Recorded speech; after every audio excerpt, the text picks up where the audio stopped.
Now it turns out that Gustavo Petro and Gustavo Bolívar are starting the great political campaign of the incapable, the mentally handicapped, of those who for 3 years did nothing but destroy, disarray, and leave everything in a lamentable, critical state. Because I have said it many times, you who are watching this video live in Colombia, you know that today we do not have a good health system, right? You know that today we are worse off than 3 or 4 years ago before this mess caused by Gustavo Petro with the story that mafias and networks steal healthcare. Well, who is stealing it today? Gustavo Petro controls more than 70% of the health system in Colombia. It is in his hands and people have to wait in long lines to access health systems, medical care, specialists, and even worse, accessing medicines is almost impossible. Do you know why? Because they have not paid more than 4 billion pesos that are owed to pharmaceutical companies.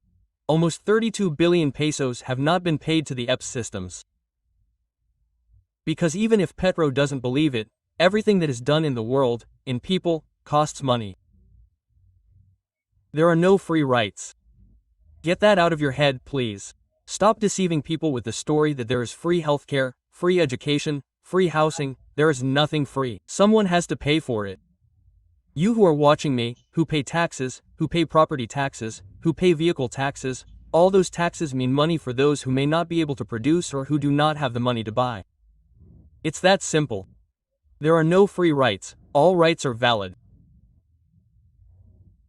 But now these invalid politicians have invented the Constituent Assembly for the 3rd time.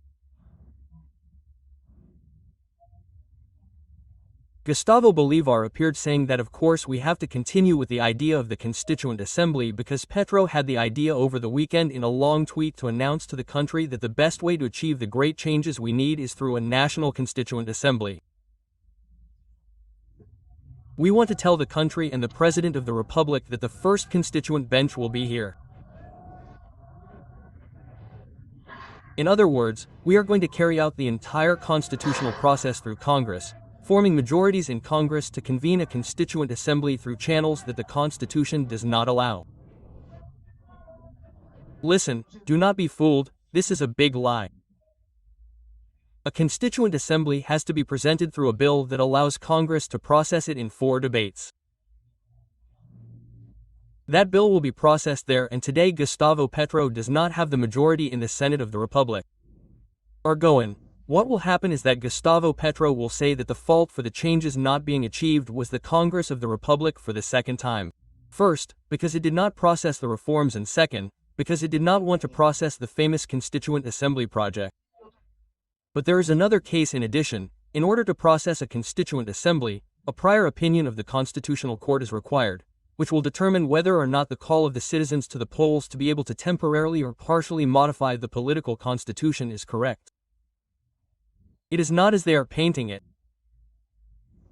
And, in short, I tell you, this Constituent Assembly thing is nothing more than the hoax of Petro, Gustavo Bolívar and all their failed politicians to deceive Colombians and tell them that, 3 years later, they have achieved nothing, but that now they should prepare themselves because change will come and it will be through a Constituent Assembly. Don't be fooled, please, don't be fooled. This is another one of those crappy populist moves by Gustavo Petro that are absolutely useless. It really makes one angry that they use politics to deceive people. That is definitely the only thing they know how to do. Don't be fooled or get caught up in the story of the Constituent Assembly because legally it is an issue that is not viable, at least not in the time we have left.